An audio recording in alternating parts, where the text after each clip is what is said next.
असम में विधानसभा चुनाव के लिए सभी पार्टियों ने मतदाताओं को रिझाने की कोशिश तेज कर दी है। इसी कड़ी में आज नवगठित दल एजेपी ने बेरोजगारी कार्ड खेला है। पार्टी के अध्यक्ष लुरिनज्योति गोगोई ने कहा कि यदि 2021 में एजेपी की सरकार बनती है तो शिक्षित बेरोजगारों को 5,000 रुपए बेरोजगारी भत्ता दिया जाएगा। वहीं लुरिन के बयान पर हिमंत विश्व शर्मा ने जमकर चुटकी ली।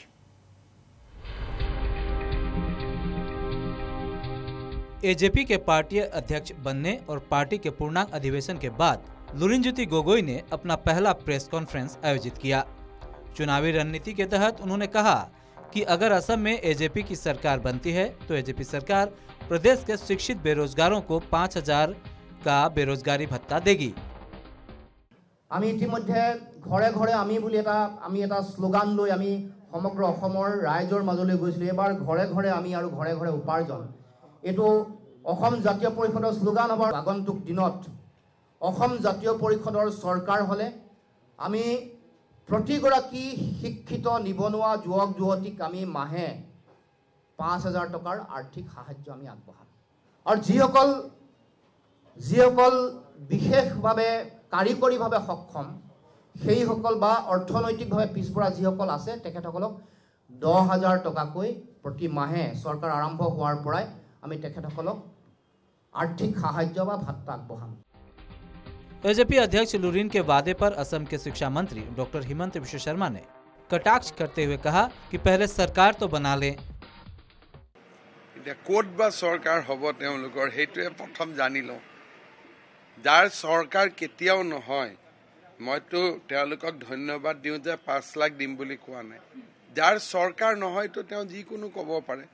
গতিকে তেউলোকৰ মেনিফেস্টোটো যদি কিবা ভাল কথা লিখা থাকে सरकार হলে আমি সেই কথাবিলাকো বিবেচনা কৰিম।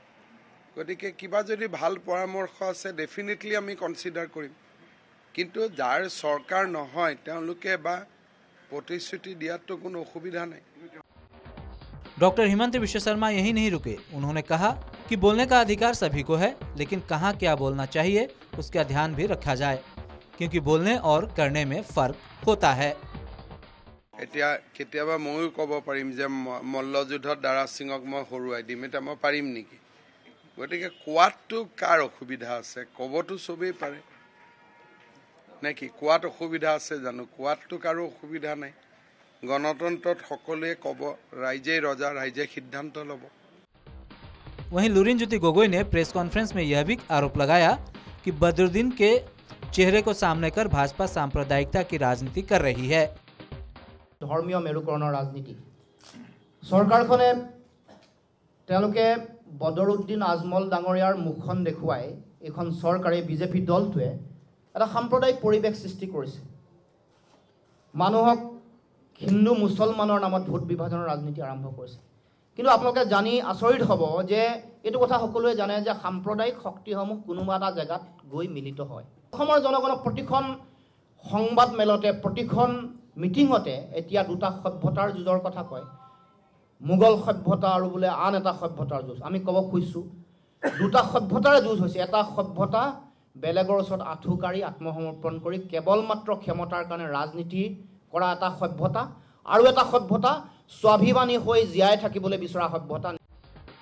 लुरिन के इस आरोप का जवाब उन्होंने केंद्रीय गृह मंत्री अमित शाह के असम दौरे के दौरान लोगों की उपस्थिति का उदाहरण देते हुए दिया। उन्होंने कहा कि लोगों ने साबित कर दिया कि वे क्या चाहते हैं।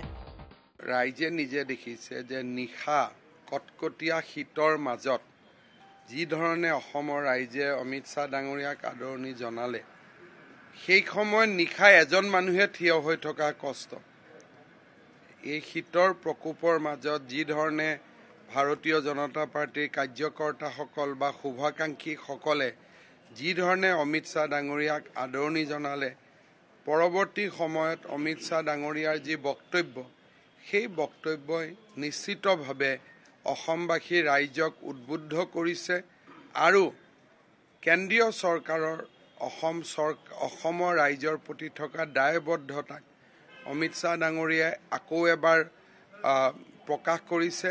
আৰু আমি নিজে ভাবো যে তেখেতৰ ভ্ৰমণে আমাৰ ভাৰতীয় জনতা পাৰ্টিৰ কাৰ্যকৰ্তাসকলক যথেষ্ট প্ৰেৰণা দিব। 2021 के चुनाव के लिए भाजपा का अगपा और राभा संयुक्त मंच के साथ मित्रता लगभग तय हो चुकी है। वहीं सीटों के बंटवारे को लेकर उन्होंने कहा कि यह फरवरी में तय हो जाएगा। यूपीपीएल मौजूदा एनडीए का हिस्सा है। डॉक्टर शर्मा ने कहा कि विधानसभा चुनाव तक यूपीपीएल के साथ गठबंधन जारी रहेगा। Bureau report, north east live.